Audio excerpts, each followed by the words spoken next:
Tunavyojua Mwenyezi Mungu Subhanahu wa Ta'ala anasifika na sifa ya uadilifu, na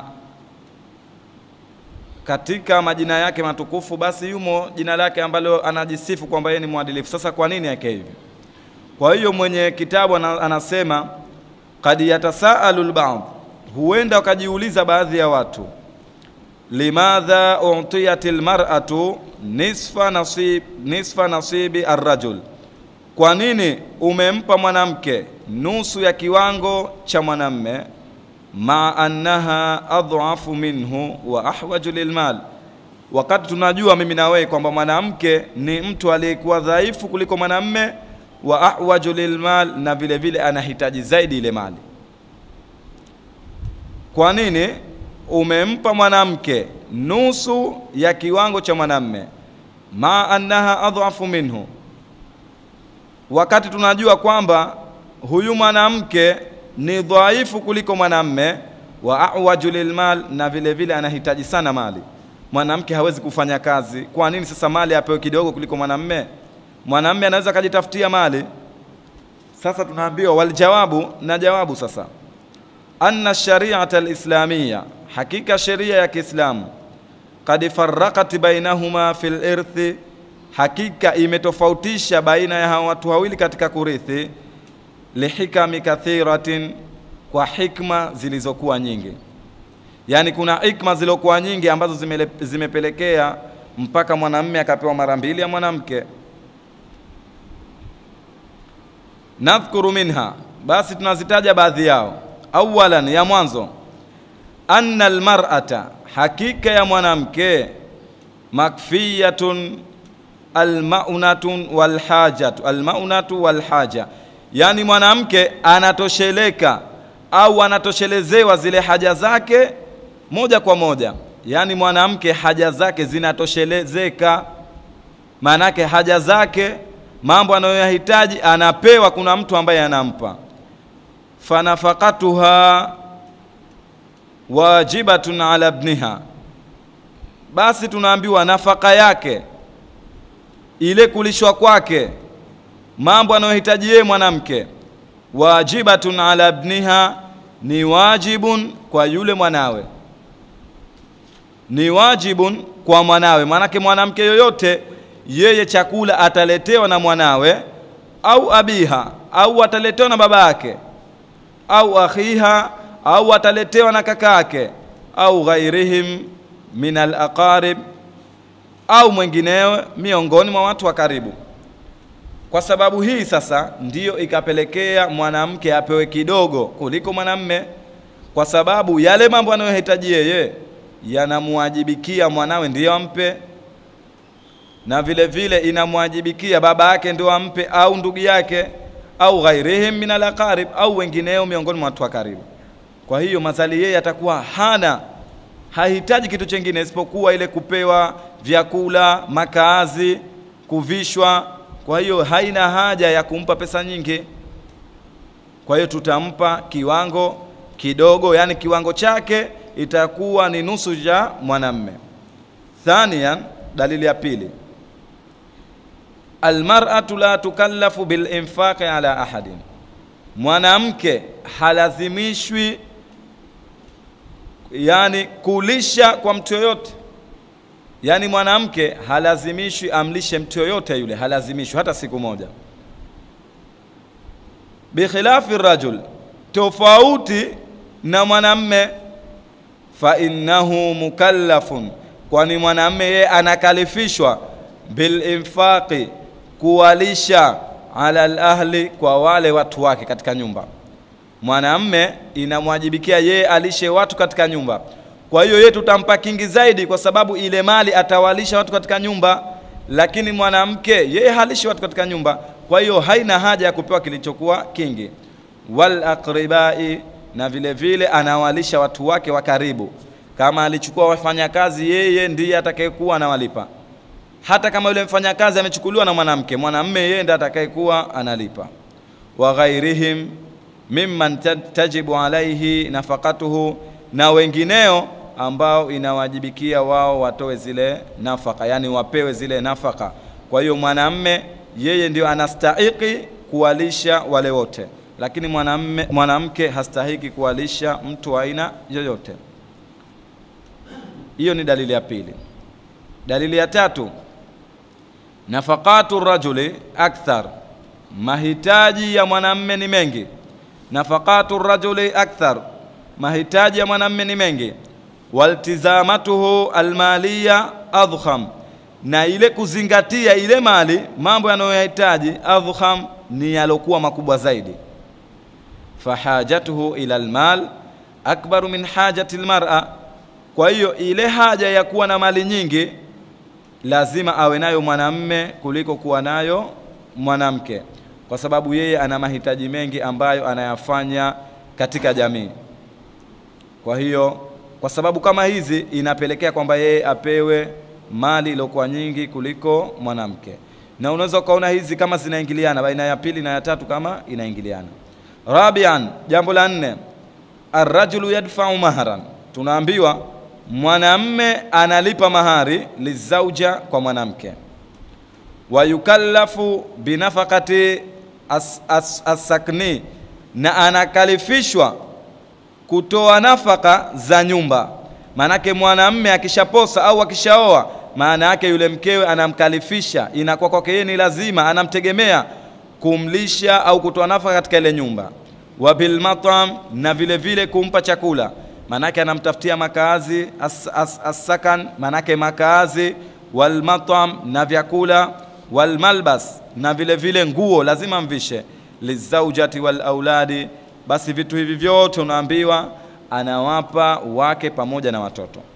Kwa hiyo kama mwanamume yeye anapopata ile pesa, anaporithi, manake lazima aitafutie, yani lazima awatafutie makazi wake zake na watoto wake, lazima awalishe, lazima awavishe. Kwa hiyo manake lazima yeye apate pesa nyingi kuliko mwanamke, tofauti na mwanamke. Mwanamke haimwajibiki kitu chochote. Mwanamke hata akiwa ana pesa, basi kwake yeye sio lazima kuishughulikia nyumba. Kwake yeye inakuwa ni yani akitaka tu mwenyewe ataishughulikia nyumba, lakini kama hajataka, mwanamume lazima afanye kila kitu katika nyumba. Khamisan, sababu ya 5, ujuru ta'limi lil aulad, yani ujira wa kusomesha watoto. Yani mwanamume yeye ndo anastahili kulipa ada ya kusomesha watoto, halipi mwanamke. Watakalifu ilaj, na vile vile kulipa yale ilaji, yani mtu anapoenda kutibiwa, matibabu. Takalifu ilaj, yani yale matibabu ambaye anastahiki kutoa matibabu. Wadawau, na kununua dawa. Lizaujati wal abnai, kwa mke na watoto. Manake mume mali yake inamwajibikia yeye awalipie watoto ili wasome, na vile vile inamwajibikia yeye pale wanapoumwa kwamba yeye lazima wapeleke hospitali kwa watoto pamoja na mkewe. Yadfa'uha ar-rajul duna al-mar'ati, kwa hiyo mambo haya yote analipa mwanamume bila mwanamke. Na kama tulivyosema, mwanamke hata awe na mali vipi, yeye haimwajibiki kitu chochote, bali akitoa inakuwa ni kama sadaka, lakini mwanamume ndio anamwajibikia afanye mambo yote. Ila akhiri ma hunalika min almasarifi wan nafaqat. Kwa hiyo na mengineyo, hata mwisho tukenda ma hunalika min almasarifi wan nafaqat, hakuna mambo ya zaidi na vile vile nafaka, mahitaji ya zaidi, allati hiya ala kahili rajul, ambayo yapo juu ya mgongo. Kahil manake mgongo, juu ya mgongo wa mwanamume. Wallati yukallafu biha bimuqtadhi ash-shar'iyyati al-islamiyya al-gharra, ambayo inakalifisha yale yani matakwa au zumuni la sheria ya Kiislamu al-gharra, iliyokuwa safi. Wa bi amri al-hakim al-alim, na kwa amri ya Mwenyezi Mungu mtukufu. Liyunfiqu dhu sa'atin min sa'atihi wa man qadira alayhi rizquhu falyunfiq mimma ataahu Allah. Kwa hiyo tunaona kwamba Mwenyezi Mungu Subhanahu wa Ta'ala amemjalia yani mwanamume yeye ndio anastahili kulisha, kwa sababu Mwenyezi Mungu amesema liyunfiqu dhu sa'atin min sa'atihi wa man qadira alayhi rizquhu falyunfiq mimma ataahu Allah. Manake na atoe mtu anavyoweza kutokana na uwezo wake. Wa man qudira alayhi rizquhu, na yoyote atakayekadiriwa kile kiwango alichokuwa nacho, falyunfiq mimma atahu Allah, basi atoe kwa kile kiwango ambacho Mwenyezi Mungu amemjalia, asikalifishe nafsi. Na ndiyo maana katika kutoa sadaka, mtu anatoa sadaka kiwango chochote kile ambacho yeye alichokuwa nacho, hakalifishi kwamba mtu lazima atoe kiwango fulani. Wa min hadhihi an-nadharatu al-hatifa, na kwa kuangalia mtazamo huu ambao upo juu, mtazamo huu tulouangalia, yatabayanu lana hikmatallahi aljalila, inabainika kwetu sisi ile hikma ya Mwenyezi Mungu mtukufu, fi tafriqi baina nasibi dhakari wal untha, katika kutofautisha baina ya kiwango anachorithi mwanamume na mwanamke. Fakullama kanat an-nafaqatu ala shakhsi akthar, yani jinsi kila yanapozidi yale mahitaji kwa mwanamume yanapokuwa mengi, mwanamume kila anapohitaji mambo yaliokuwa mengi, waltizamati alaihi akbar wa adham, basi vile vile yeye ndio inamwajibikia, yani ile kuzingatia mambo yanakuwa ni mengi kwake yeye. Yani akiwa mtu anatakiwa atoe mahitaji kwa watu wengi, basi na yeye lazima inamwajibikia awe anazingatia wale watu, kwa sababu itakuwa ni wengi. Kwa hiyo jambo kubwa litakuwa linamwajibikia yeye. Istaaqa bimantiqi al-adli wal insaf an yakuna nasibuhu au an yakuna nasibuhu akthara wa awfar. Kwa hiyo imestahiki kwa kuangalia uadilifu, wal insaf pia manake uadilifu, an yakuna nasibuhu, iwe ile kiwango chake, akthar wa awfar, ni kiwe kingi na kiwe chenye kutosha. Kwa hiyo tunaona kwamba mwanamume yeye inakuwa anahitaji mambo mengi anayafanya katika jamii. Kwa hiyo lazima yeye apewe kiwango kilichokuwa bora zaidi kuliko mtu mwingine. Hiyo ndio sheria ilivyoona, na ndio maana mwanamume ikampa achukue mara mbili ya mwanamke. Japokuwa wanawake wanaona kwamba labda wanaonewa au vipi, lakini baadaye tutaona mifano ili tuangalie mwanamke akipewa kile kiwango kidogo atakuwa anaonewa au vipi. Yani tutaona kwamba mwanamke kile kiwango alichopewa kidogo, lakini kwake yeye ni kikubwa kuliko cha mwanamume, tutaona mbele. Wama anna al-islama, na pamoja tunapoona Uislamu, a'ta dhakar, umempa mwanamume dhifa al-untha, mara mbili ya mwanamke, fa innahu ma'a dhalika, basi tunaambiwa pamoja na hayo, ghamara al-mar'ati bi rahmatihi wa fadlihi, umemziba mwanamke, umemwangalia mwanamke bi rahmatihi, kwa ile huruma yake ya Uislamu, wa fadli, na utukufu wake. Yani Uislamu bado umemwangalia mwanamke, wa ataha fauka ma kanat tatasawwar, na ukampa mwanamke kile ambacho yeye hataja kizingatia katika maisha yake, wala hakioni yeye unapomwambia kwamba yeye anapata kitu kidogo. Yani yeye mwanamke kapewa kitu kilichokuwa kizuri zaidi bila ya mwenyewe kujua. Fahia, basi nakuwa yani katika hali hiyo murafahatun, yani anakuwa anayo maisha mazuri pale anapopewa kile ambacho anakiona yeye ni kidogo, basi aelewe kwamba mwanamke yupo katika maisha mazuri. Wa munaamatun, na vile vile yupo katika neema, akthar min ar-rajul, kuliko yule mwanamume. Yeye mwanamke anahisi kwamba amepewa kitu kidogo, lakini tunaambiwa kwamba yeye murafahatun, yeye yupo katika maisha yaliokuwa mazuri. Wa munaamatun, na vile vile yupo katika neema, akthar min ar-rajul, kuliko mwanamume. Liannaha, kwa sababu yake yeye, tusharikuhu fil irthi, ameshirikishwa katika mirathi, anarithishwa, wakati tunajua mwanzo alikuwa harithi, alikuwa hapati kitu chochote. Kwa hiyo jambo la mwanzo alikuwa harithi, lakini sasa hivi Uislamu mwambia anarithi. La pili unaambiwa duna an tataammala shay'an min at-tabaati, yani yeye anarithishwa bila ya kupata, ya kubeba, tataamal, kupata au kubeba, shay'an min at-tabaati, yani kitu chochote cha tabu. Mwanamke anarithi bila ya kupata tabu yoyote. Yeye anakaa nyumbani, mzazi wake amefariki, anarithi bila tabu yoyote baada ya kufariki yule mzee. Fahiya ta'khudhu wala tunta au wala tunti, yeye anachukua mali wala haitoi kwa mtu mwingine. Mzazi amefariki, akiambiwa mwanamke anachukua 500,000, mtoto wa kiume anachukua 1,000,000.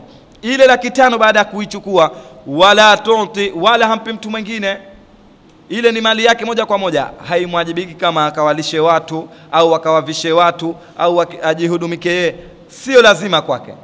Kwa hiyo yeye anachukua, wala tuti, wala hampi mtu mwingine. Wataghnamu wala taghramu, na vile vile anatajirika wala hapati gharama, yani wala hafilisiki. Kwa hiyo kama alikuwa hana pesa, sasa hivi amepewa pesa, ameshakuwa tajiri, wala hafilisiki, manake wala haitoi ile pesa kwa mtu mwingine. Watadakhiru, na anaihifadhi. Tadakhiru manake kuhifadhi mali, na anaihifadhi sehemu anayoitaka yeye, duna an tadfa shay'an min nafaqati, bila ya kulipa kitu chochote miongoni mwa mahitaji katika nyumba. Mwanamke baada ya kupewa pesa, yeye anaihifadhi bila ya kulipa kitu chochote, bila ya kulisha, bila ya kufanya kitu chochote katika nyumba.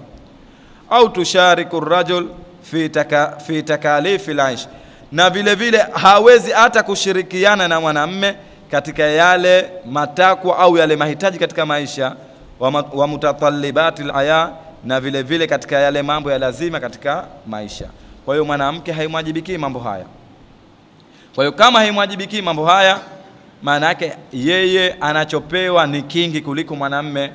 Kwa sababu mwanamme anapopata ile pesa, tuchukulie mwanamme amepewa 1,000,000, mwanamke 500,000, basi huyu mwanamme ile 1,000,000 inaweza ikesha ya mwanamke haijesha, kwa sababu yeye ndio anaolisha katika ile nyumba.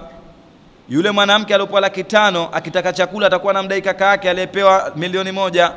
Kwa hiyo zile pesa zitakuwa zinaenda kwake mwenyewe. Anahitaji yeye kuvishwa, atakuwa anamwambia kaka yake.